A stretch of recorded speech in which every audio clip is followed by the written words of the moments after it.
A Eric Iriarte, él es abogado, especialista en tecnología. ¿Cómo está, señor Iriarte? Muy buenas tardes. Hola, ¿qué tal, Romy? ¿Qué tal? Un gusto hablar contigo. Bueno, se habla mucho de la libertad de expresión. De repente va a haber mayor apertura, que el Twitter está en manos de Elon Musk. Sabemos un poco de que él también es bastante activo en las redes sociales, ¿no? Y también se estaba viendo de que antes que se pudiese concretar esta compra, habían algunos acuerdos, algunas conversaciones previas. ¿Cómo usted evalúa ya que finalmente se ha concretado esta venta?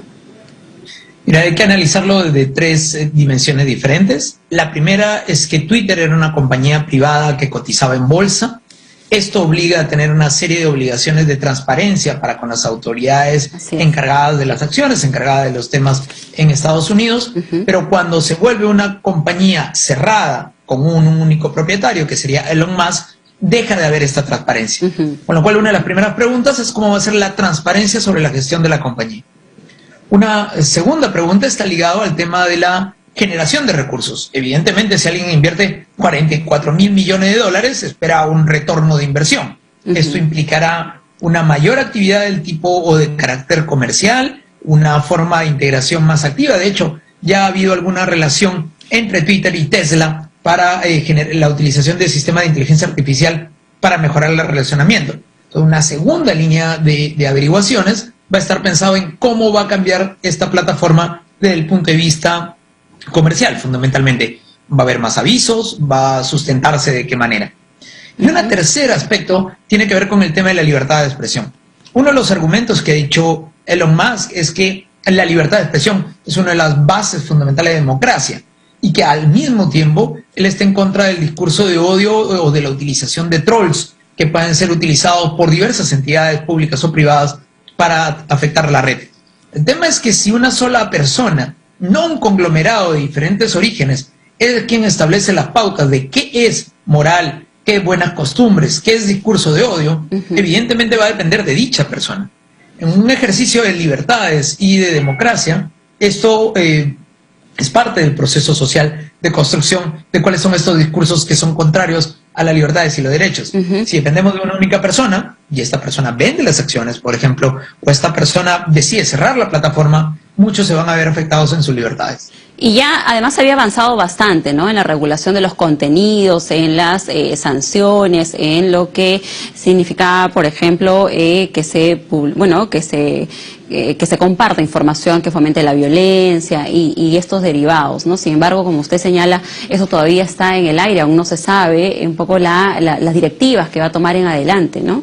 Además, considerando de que el Twitter era un espacio donde ciudadanos, políticos, celebridades, periodistas en general, gobiernos de todo el mundo se pronunciaban de manera pues oficial. Cualquier información es a través del Twitter, no necesita la persona salir a comunicar, personalmente, y lo hace a través del Twitter. El Twitter es una suerte de sala de conferencia de prensa permanente, por lo tanto era un espacio de diálogo abierto, con sus problemáticas, como todo espacio humano, desde retirarle la cuenta de Trump después de los casos que hubo en Estados Unidos a inicio del año pasado, hasta una serie de quitarle las cuentas a unas, sobre todo medios de comunicación ligados o cuentas de Twitter ligadas al gobierno ruso en esta invasión que ha hecho sobre Ucrania. Pero estas eran políticas creadas y que podían ser validadas a través de una junta directiva y además de una multiplicidad de individuos que eran titulares de las acciones.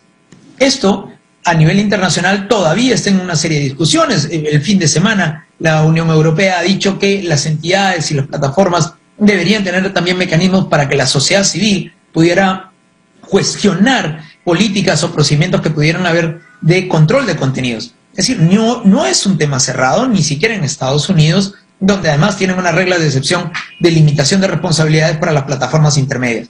Lo cual no quita de que la mayoría de estas plataformas tengan botones, por ejemplo, de alerta o botones de denuncia si un contenido afecta a alguien en concreto. Nos falta muchísimo por ver, pero es claro que esta compra por parte de Elon Musk de Twitter va a afectar, sea positivo o negativamente, el ejercicio de libertades de expresión en entornos digitales. Pero usted un poco cuáles serían las intenciones de Elon Musk de comprar Twitter cuando se sabe que a diferencia de Facebook u otras plataformas no está posicionada bien en lo que es generación de dinero, ¿no? Porque es una plataforma que usted señalaba informativa y la publicidad no era en la dimensión como sí lo son en las otras plataformas sociales, o es simplemente por ahí él ve esta oportunidad de comprarlo, es un hombre multimillonario y lo toma. Ojo, esto es más complejo. No es que él tenga 44 mil millones de dólares en el bolsillo, él tenía un cuarto de esta cantidad, ha conseguido a través de préstamo, de bancos, de financieras, otro cuarto, y la mitad no queda muy claro de dónde proviene. Esto, en primer lugar, va a significar que no es una compra simplemente por tener un asset más, un activo que pudiera tener, sino que implica un retorno de inversión. ¿En cuánto tiempo? ¿De qué forma? ¿Si va a afectar? Vamos a tener más publicidad, menos publicidad, va a utilizar y cruzar la base de datos para utilizarlo, venderla o que otros pudieran hacer, no se sabe. Eso, usted dice, sí, dígame. Sí, cuando me preguntas sobre las intenciones, es muy difícil de determinar. Elon Musk es un activo usuario de Twitter y varias veces ha cuestionado la plataforma sobre cómo se venía llevando. Su argumento de que los discursos de odio o los trolls afectan la libertad, en efecto lo hacen. Pero es muy clara la Declaración de Derechos Humanos cuando dice que la censura previa es contraria a la libertad de expresión. Lo que hay es un mecanismo de control posterior. Puedes sacarlo de la red, banearlo, pero no puedes tener una serie de elementos de evitar que alguien diga algo. Entonces, en ese punto intermedio donde Elon Musk y la nueva visión de Twitter va a tener que conocerse prontamente. Usted hablaba hace un momento de lo que podría darse también que se pueda vender la base de datos, ¿no? Que cuenta Twitter. Estamos hablando pues información o al menos usuarios de todo el mundo y gente importante. De ahí también algunos le dan el valor a esta plataforma social. Hay una valorización por la base de datos, pero la valorización también tiene que tener una rentabilidad. En sí misma la base de datos, si no se comienza a monetizar o no comienza a tener una utilización económica, no es mucho lo que pueda tener. Puedes tener un valor, es como tener un Picasso en tu casa, ¿no? Súper valioso, pero está en tu casa. Y no hay nada más que puedas hacer, diferente a que lo tengas en un museo, donde al menos otras personas lo pueden ver. Esta situación es similar. ¿Cuál es la lógica de la compra directamente de Twitter? Sí podía ser un accionista más, de hecho. Fue un accionista con el 9%. ¿Para qué comprar todo? A diferencia del modelo de Facebook, donde originariamente fue un titular y de ahí que Zuckerberg iba distribuyendo las acciones y ellos siguen siendo una compañía privada de acciones. Todavía no termina de entenderse por parte de la comunidad este intento de compra si no es para un mecanismo de control de la herramienta. Ahora, si este control termina siendo una suerte de Big Brother o una suerte de veedor de los contenidos, pues vamos a tener muchos problemas con esta red y posiblemente muchos usuarios busquen otro.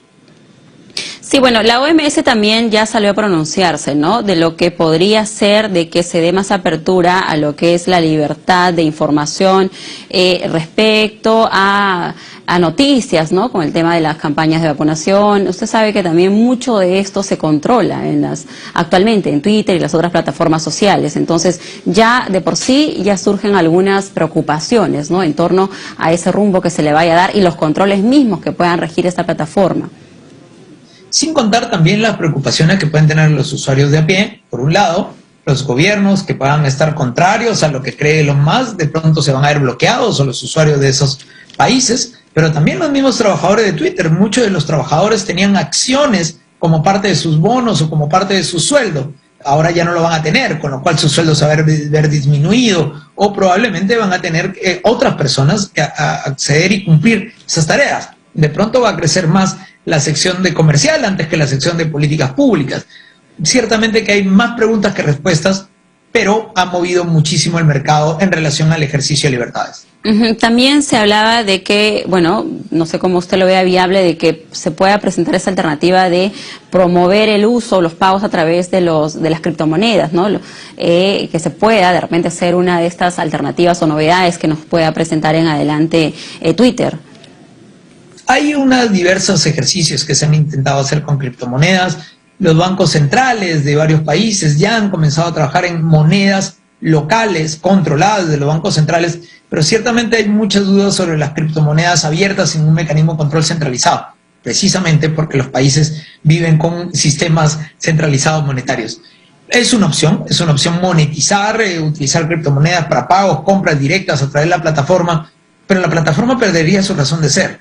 Creo que uno de los principales éxitos y por los cuales los usuarios utilizan Twitter es precisamente la posibilidad de la libertad de expresión, con claro mecanismos de control y denuncia si es que alguien está afectado por alguno de los contenidos. Pero de pronto que te comienzan a colocar publicidad o que te comienzan a forzar la venta, pudiera no ser el mejor modelo para mantener esta red.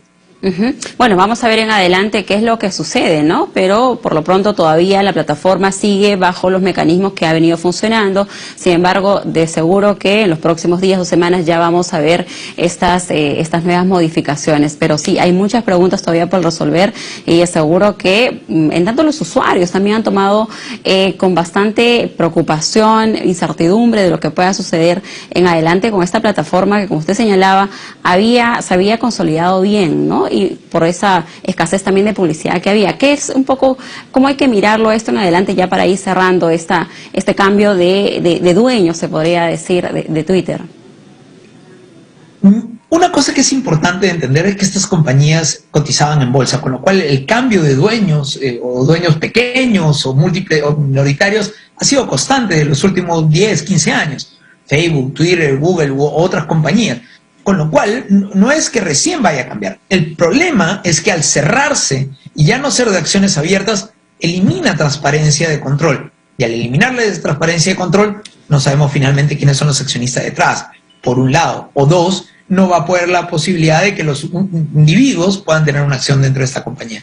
Con lo cual, de nuevo, creo que son más preguntas que respuestas. ¿Usted cree que pues eso pueda dar pase o espacio a la aparición de una cuenta o una plataforma similar de repente? Porque usted sabe que puede ser una oportunidad para otros, ¿no? Sí, pero también es cierto que muchas veces se ha dicho que algunas plataformas que venimos utilizando ya no se van a usar más por diferentes actos o hechos que han ocurrido, como por ejemplo Facebook, y se sigue utilizando. Y se sigue usando Twitter, y se sigue usando WhatsApp, a pesar de caídas, temas políticos, temas de crisis reputacionales. Los usuarios son muy pragmáticos para la utilización, pero si efectivamente lo que va a hacer la plataforma es comenzar a catalogar o banear usuarios por determinados contenidos, pues quizás lo que vaya a ocurrir es que aparezca algún Twitter 2 o alguna herramienta similar. Hay que ir viendo detalladamente, ¿no?, cada una de las acciones, porque eso también puede generar o puede ir en contra, ¿no?, de esta misma red social, porque como usted dice, a veces el usuario pues es muy cambiante, ¿no? Algo no le gusta, cambio a otra alternativa. Bueno, vamos a ver qué es lo que sucede en adelante. Muchas gracias, señor Iriarte, por estar con nosotros. Agradecemos a Eric Iriarte, abogado especialista en tecnología, quien nos ha hablado un poco de lo que viene pasando con la venta ya de la red social Twitter. Muchas gracias. Bien, amigos, ya son las 5 de la tarde con 26 minutos. Nos vamos a la